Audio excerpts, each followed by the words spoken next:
Hi, this is Geekoffaleash with my two thoughts. A show that I'm going to devise up, and it's just going to be about like two subjects. Probably do one a week. See how it goes, unless something really pisses me off, and then I might do a single thought and ran over it two times as much as normal. But I'm Geekoffaleash. I'm the host of my two thoughts. I've got Yoshi over there. I've got my crabs over the other side. So here we go. First of all, just started getting back into CSGO competitive. I stopped playing for about a month or two, got deranked. Thought, oh, I'd get back into it. And I had a couple of people that were viewers of my stream that wanted me to play. So I jumped into their games and we're having a bit of fun. Then we noticed a guy doing an awful amount of headshots. And he wasn't a great player, but it just seemed that he was always doing headshots. And it got me thinking about, why people do it and stuff like that. And, if they're going to cheat, do it, don't cheat at all. But if you're going to do it in casual. Don't do it in competitive. And a few things that really annoyed me about it. First of all, if you're going to cheat in a computer game, more than likely you're going to cheat, lie, and steal in real life, and that's not a great attitude to have. And if you're a parent and you're cheating, and your kids are watching you cheat, what sort of implications is that going to cause? Does that mean that your kids are going to think it's acceptable for you to cheat? So then they start cheating and misbehaving and stuff like that in real sports. Because if you're in a real sport and you get caught cheating, you get banned and stuff like that. And in real life, if you get caught stealing or doing something wrong, you could get jail time and stuff like that. So, it's not a good thing to do. If you want to do it in single player, good luck to you. But again, there's no point. I can't see it. If you're just not that good, then you're just not that good. Accept it. I stopped playing for 2 months and got deranked. I have to accept it. I didn't play it for 2 months. This particular person only had his account for 3 days, so I'm pretty sure he got um, banned for cheating, and then he's gone and got a new account and started doing it again. And the problem was his teammates were even complaining about it, but they didn't kick him, which is a bit disappointing. Obviously, they were going to win with him on it, so they probably didn't want to kick him because they were pretty much destined to win. And because being competitive and your ranks, if you lose a few matches, you go down a rank. Well, what's happened is there was a few of us together, and I've already deranked a couple of spots, obviously, so I don't care. And then there was another guy that was he was just hitting over not too long ago, and he's lost a few matches. So anyway, we're playing this game, and then all of a sudden we've lost 2 matches in a row, and this guy's popped up twice, even though he's been reported for hacking by everybody. He was still playing and he was still hacking. And what's happened is my friend got deranked. Now, that is the problem that I have with it. In competitive mode, it's not the fact that you're going to win, it's the fact that if people lose enough games because of hackers, they're going to derank, and that's not fair on them. There's today he sent out an email to Valve saying, if someone cheats and that causes you to go down a rank, do you get your rank back and stuff like that? Haven't heard anything from Valve. Probably never will. If anyone knows about what goes on with that, please comment and steer me corrected. But I don't think they can actually re-put you up a rank when you've lost to cheaters a few times. And that's what got my goat up, and that's what this video was about mainly. Just because you're going to cheat and you're cheating competitive, okay, you get the win, great, well done, yay. But you've just affected someone's ranking, and they've gone down ranks because you cheated. That's not cool. That's the bit that I get pissed off with. In cash, again, I don't like it, but I'd rather you do it in casual than competitive. If you're gonna hack, don't do it in cheat and lie and do whatever. Don't do it in real life. Don't do it in a competitive environment. You're just as bad as a drug person in sport, really. With steroids and stuff like that, you're just a loser scumbag, and you deserve to go in jail or something like that. Especially when someone gets deranked because of your actions, and that's my big gripe with people like that. If you want to do it in single player, that's probably the best spot to do it. More than likely, you're not online, which means your account generally shouldn't get banned. Um, but I still don't see the effects of it helping you. Some of the stuff, I've never really gone into hacking or anything. So before I did this video, I did a bit of a quick research, and I didn't even know half the stuff that was there. Obviously, knew about aimbot and wall hacking. I didn't know there was one about recoil crosshair and stuff like that. Basically, it shows you where your, your crosshair's going, and so if it's going top right, you can pull bottom left, and it's going to try and stay dead in the middle, which I think is stupid. There's a bunny hop hack. Why in the hell would someone want that, to be honest? That's just crazy nuts. That would give you motion sickness. Imagine that in VR. You'd be vomiting. I wouldn't call that like a hack or anything because, I reckon that's a hindrance more than a help. There are sort of stuff like bomb time, like how long the bomb's got to go and how long it's going to take you to defuse it. That's if you know the game and you've played it a lot, you know whether you should defuse it or run away. So that I don't think, and a defuse warning, basically it tells you again how long you got defuse time for and whether or not it's going to explode or not. Again, if you play the game a lot, I'm assuming, like myself, I generally know when to run and when to defuse, because I played the game a hell of a lot. I know my skill rank in that. I generally don't play competitive, and I play CSGO on and off. But I still know that when a bomb starts ticking down and gets to a certain point, run. You're not going to defuse it, even with a defuse kit. Which I'd never seen those things around. And then there's a weapon glow, which to me didn't seem too much. But then when I read into it, you can actually, if you use like an aimbot wall hack, you can not only see the person, but you can actually see the weapon they're carrying. And this is a big thing because, say you're running around and you've got the MP7 in you, and then you look down the other end of, Long A on Dust 2, and there's a guy with an AWP. Well, you're not about to run out because you're going to get your head blown off. Where if you look at what he's got and you've got the AWP and he's got like the MP7, then you're going to pop out and shoot the bastard from 100 foot. Because he's got Buckley's chance of actually doing any damage to you.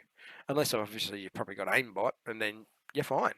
But yeah, so Weapon Glow, I think, is more of a cheat than anything. I can see the preference. If there's guns laying on the ground, you can see what they are more clearly. But again, you play the game enough, you know what the guns are. You know the difference between an SSG and an AWP just by the freaking length of it. And the more you play these games, the more you understand about those things. And same with like pre-fire. There's pre-fire around a corner, knowing that there's someone there, and then there's a pre-fire around a corner and hope in hell. And usually you can tell a difference because when you go around and pre-fire and you don't know, usually you put a couple of bullets in and no one's there, you take your finger off. It's just an instant reaction. Sometimes you pre-fire, you run around the corner, and you take your finger off and then go, oh crap, there's someone there, and then you keep your finger down. Where there's other people that obviously they just run around the corner and they're just spraying, especially with the P90. You can generally tell the difference between someone when they're pre-firing for real or pre-firing because of a wall hack or whatever, and same with aimbot. You can generally tell. So those people that are doing that, you're keeping people making money because people are making these programs. So obviously they're making money. So good on you for supporting the people that are making the programs. But shame on you because you're supporting the people to make more of them, and you're creating more hackers. And we don't want our electronic sports to become a game of hackers, like the Olympics games with Olympics full of drugs and suction cut marks. We don't want that in our sport.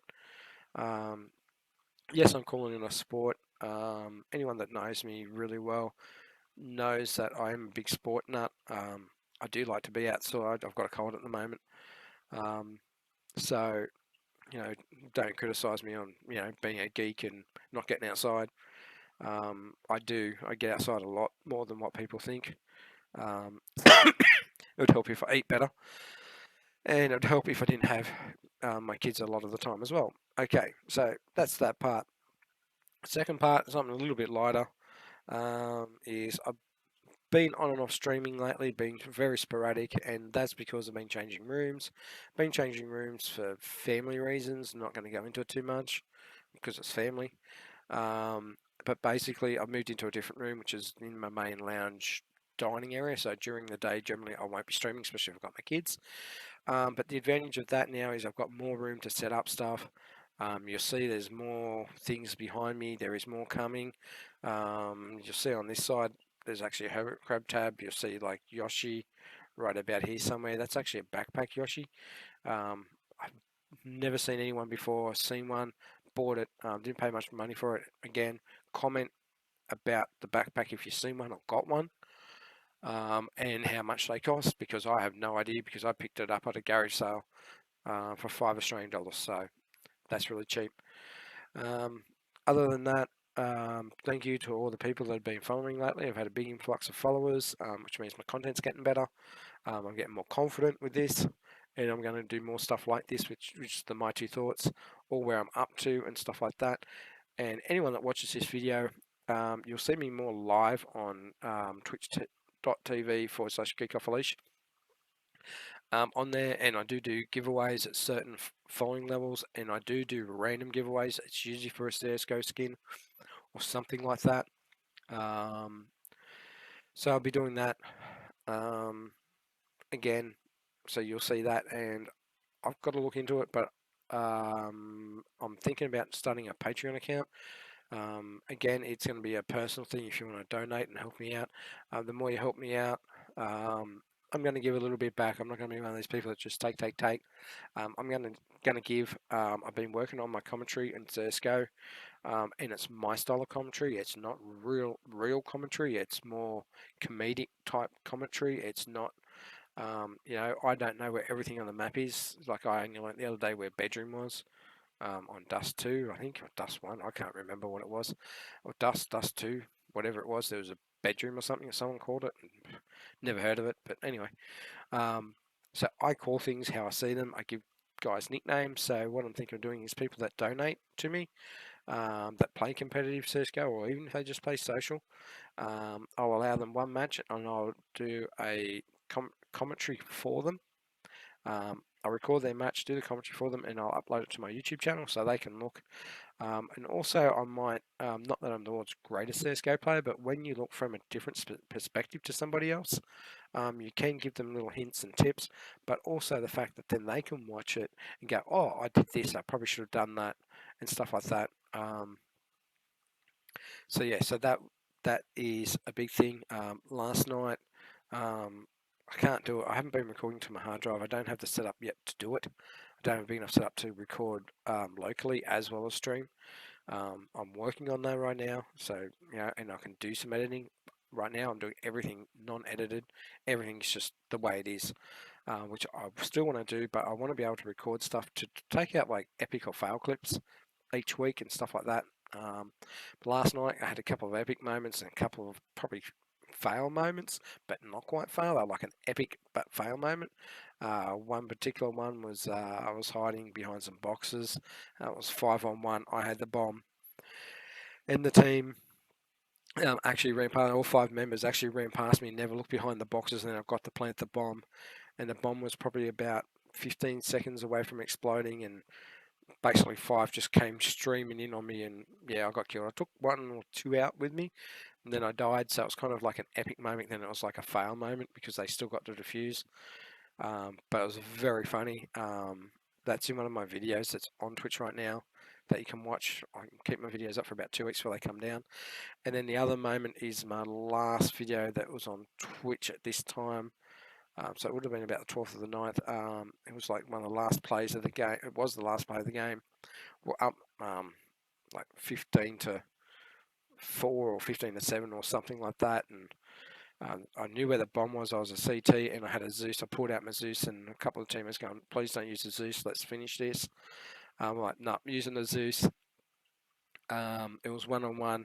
There was like 3 seconds to go, and the guy like jumped over this ledge. I jumped up, shot him with the Zeus in my moment.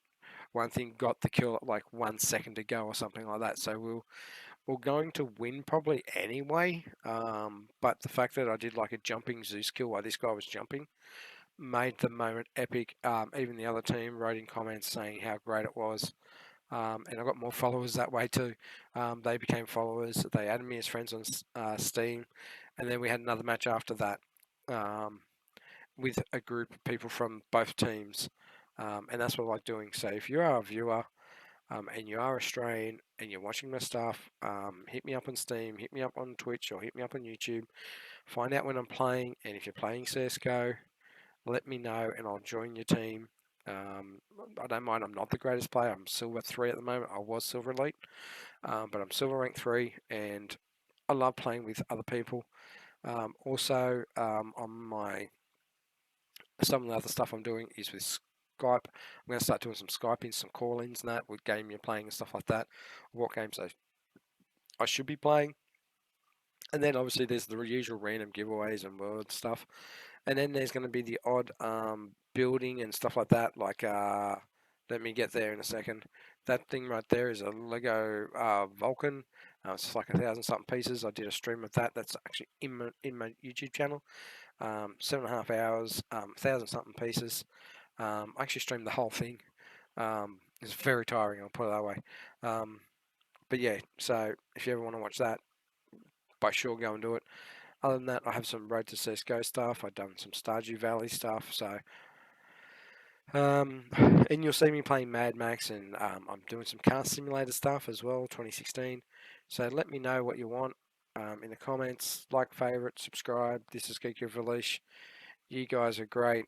Have a fantastic day, evening, night, morning, whatever goes, goes, because I'm Geekoffaleash, because the girlfriend's not here. Ciao.